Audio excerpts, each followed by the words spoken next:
Welcome to Market Nerd, where seasoned analysts break down listed companies on the Philippine Stock Exchange. Don't forget to like, subscribe, and hit the bell to get the latest developments and investment ideas in the financial markets. Let's dive in.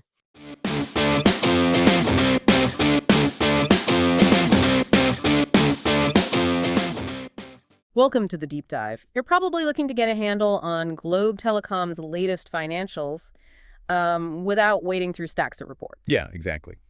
Think of this as the express lane to understanding what's going on. Today, we're digging into Globe's 2024 numbers, specifically from their SEC Form 17A filing. We want to see what changed. That's the plan. We'll hit the balance sheet, what they own and owe, then the income statement, did they make money? And cash flow, where did the cash actually move? We'll also try to touch on Gcash, Mint's performance, maybe see how Globe stacks up against competitors like PLDT and Converge, if the report gives us anything there. Right. And finally, what management sees as the risks and opportunities ahead. Basically, get you the key takeaways on Globe's financial health right now.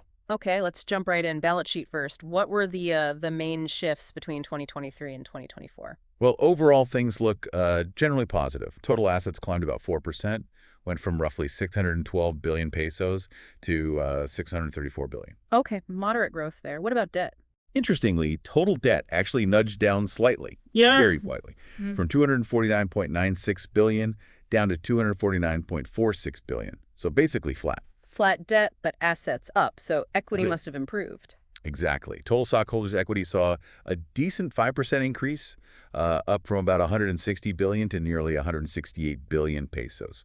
So yeah, stronger equity base. Good start. Were there any specific line items that really moved the needle? Definitely. If you look at current assets, cash and cash equivalents actually dropped by 1.3 billion.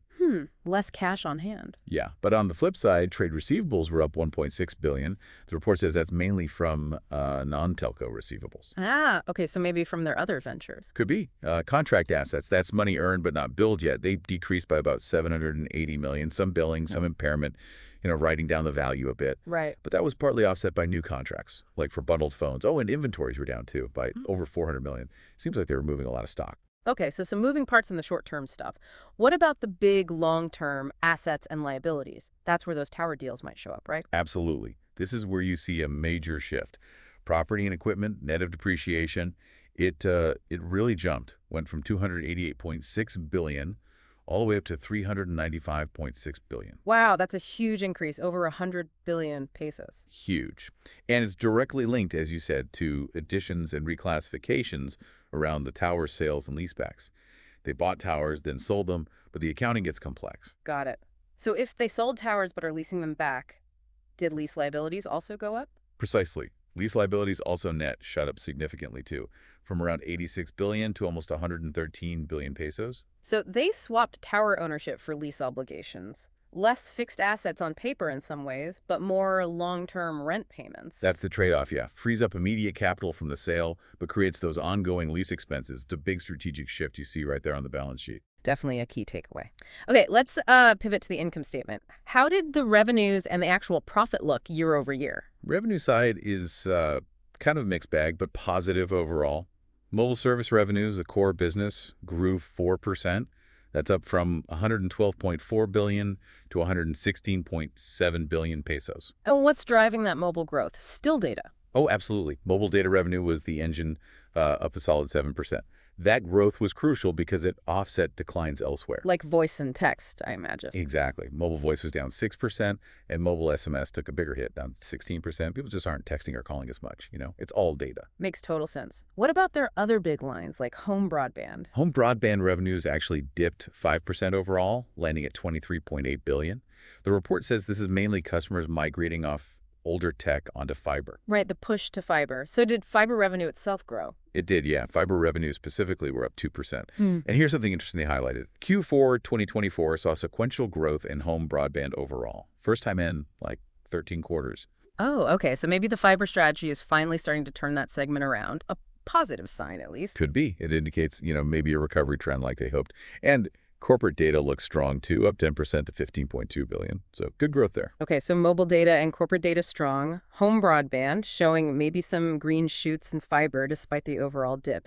How did all that flow down to the bottom line? Did profits go up? Yes, they did. Total operating expenses were actually slightly down overall, though the report doesn't break down every single change in detail. Right. But the key number, net income attributable to the parent company's shareholders, that saw a really significant increase, jumped from 22.9 billion pesos in 2023 up to 26.2 billion in 2024. Nice. A solid jump in net profit. Okay, that covers income. Let's look at the cash flow statement. Where did the actual cash come from and go? This is another area with a big positive story.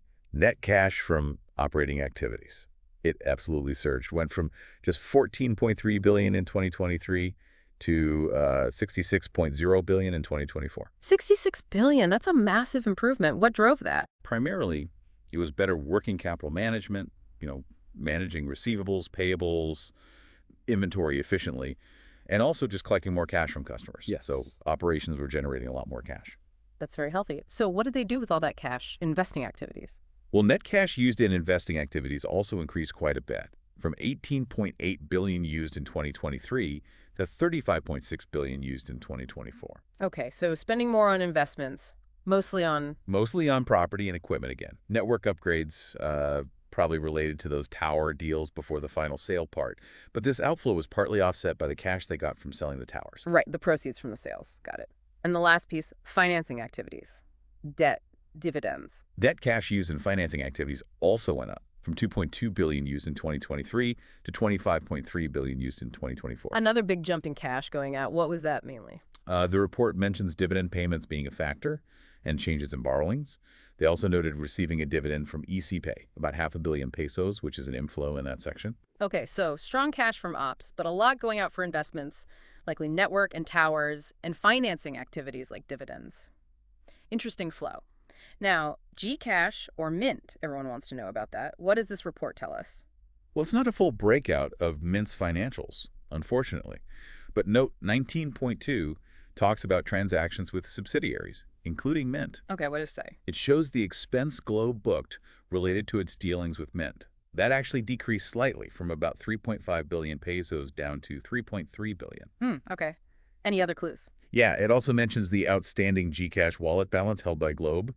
That increased from 320 million pesos to about 345 million. So more money sitting in those wallets, suggesting more activity, more users perhaps. Right, indicates growth, but not the actual revenue or profit Gcash made. No, not in this specific section of the 17A filing. It doesn't give us those year-on-year Mint revenue and net income figures directly. Shame. But I remember seeing news about its valuation. Exactly. The report does reference a press release from August 2024 highlighting that Gcash's valuation hit $5 billion after new investments from Ayala and MUFG. $5 billion. That's huge. It is. So clearly, the market sees massive value and growth there, even if this specific report doesn't give us the underlying profit numbers for Mint itself. Valuation is soaring, but the detailed P&L isn't here. Understood. Big valuation implies good things, but we can't quantify the revenue change from this source alone. Okay. Let's talk comparison. How does Globe look next to, say, PLDT or Converge based on this report? Growth, efficiency, Right. valuation. Yeah, this is where we hit a wall with this specific document. Naturally, Globe's filing focuses entirely on Globe. It doesn't provide comparative metrics for PLDT or Converge. Right, so we can't do a direct ABC comparison using just this SEC form? Correct. A proper comparison would require looking at PLDT's and Converge's own filings for the same period. Okay, duly noted. But can we maybe make some qualitative observations based on what we do know about Globe from this report? How's their growth look in context? We can try. Globe's overall service revenue grew 4%. Mobile data was strong at 7%, corporate data at 10%. Home broadband overall was down 5%, but fiber was up 2%, and showing maybe signs of life. So decent growth in key modern areas. Yeah. You'd have to compare those numbers against what PLDT and Converge reported for the same period to see who's gaining market share or growing faster in specific segments like fiber or mobile data. This report alone doesn't tell us that relative story. Fair enough. What about capital efficiency? Lots of spending, but debt was flat, equity up. Any efficiency metrics here? They mentioned their 2023 return on average equity was 15.7%, or 12.1% if you use their core net income metric, which smooths out some one-offs. Okay. You can calculate the 2024 ROE using the net income and equity figures we discussed earlier. But again, to know if that's good or efficient compared to peers, you'd need PLDTs and Converge's ROE numbers. Is Globe sweating its assets harder? We can't tell just from this. Right, need the benchmark. And valuation. They mentioned a share price. Yeah, 2,100 per share as of April 10th, 2025. But is that cheap or expensive? You need to calculate price to earnings ratios, price to book, compare those to the competitors, look at growth prospects. Valuation is a whole separate analysis that needs more data than just this one company's report provides. Okay, so the bottom line on comparisons. This report gives us Globe's performance, but for the relative picture versus PLDT and Converge, you need to look at their reports too. Let's move to risks and opportunities then. What's keeping Globe's management awake at night? They lay out quite a few risks, as you'd expect. Big picture stuff first. Political and socioeconomic risks. Things like global conflicts, supply chain issues, even pandemics. Standard stuff they mitigate by just, keeping an eye on things. Sure. What about industry-specific risks? Big ones there are market and competitive risks. Intense competition, pricing pressure, new tech changing things fast, customers wanting different stuff, maybe new players entering. Their mitigation is basically constant monitoring of the market, tech, and customers. Makes sense in the telco space. Anything else major? Yeah, talent risk is mentioned. Hard to find and keep specialized people, competitors, poaching staff, making sure they have leaders ready. So they focus on pay, benefits, training, succession planning. Always a challenge. Cybersecurity. Oh, definitely. Cybersecurity and data privacy risks are high on the list. Attacks getting more sophisticated, data breach potential, plus keeping up with privacy laws like the DPA here. Mitigation involves tech security, training employees, compliance checks. Critical these days. Network itself. Yep. Network-related risks. Outages, equipment failing, getting enough spectrum, making sure the infrastructure can handle disasters. They mitigate with redundant systems, investing in upgrades, having backup suppliers. Okay. And ESG, is that on their radar? It is. Environmental, social, and governance risks. Climate change impacts, resource use, social issues, changing regulations around ESG. They do studies to see what's most material for them and try to build in sustainable practices. Good. Any legal or regulatory things? Regulatory and legal risks. Rules changing, license renewals, ongoing lawsuits. They specifically mentioned the old San Miguel telco assets case, for example. Mitigation is staying close to regulators, having good lawyers. Okay, quite a list of potential headwinds. What about the flip side? Where do they see opportunities?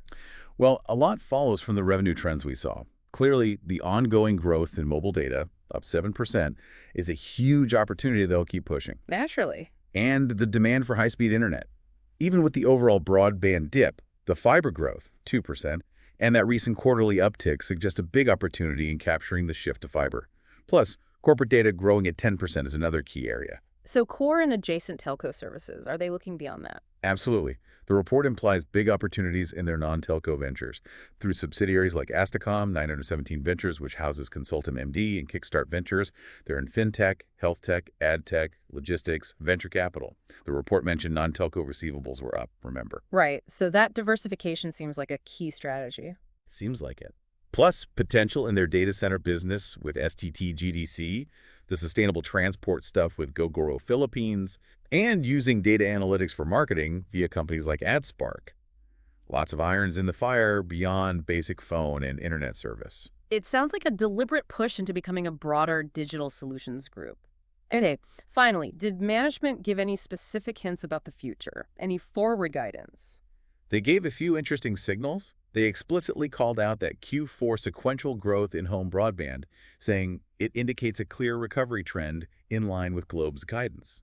So they sound optimistic about that segment turning around. That's a positive signal. Anything else? Yes, a potentially significant one for shareholders. They changed their dividend policy. They're now aiming to pay out 60% to 90% of the prior year's core net income. That's a pretty defined range, starting with the 2024 dividend. 60 to 90%. That's quite a commitment. What does that signal? It usually signals management's confidence in future earnings and cash flow stability. You typically don't commit to a high payout ratio unless you think you can sustain it. Interesting. And the tower deals. They mentioned that completing the rest of the tower sale and leaseback transactions is expected to further strengthen the balance sheet going forward, likely meaning more cash coming in and maybe paying down some debt. So, summing it all up, Globe saw asset and equity growth in 2024, stable debt, and a nice jump in net income, mostly thanks to mobile data and corporate clients. Home broadband is transitioning, but fiber shows promise and maybe a recovery. Gcash valuation is rocketing, even if profit details are sparse here. Direct competitor comparison isn't possible from this stock alone, but Globe's focus on data, fiber, and these non-telco digital ventures is clear. Management sees risks, but also opportunities, especially in broadband recovery, and signaled confidence with that new dividend policy. That captures it pretty well. It paints a picture of a company navigating shifts in its core business while actively investing in new digital growth areas. Which brings us to our final thought for you, the listener.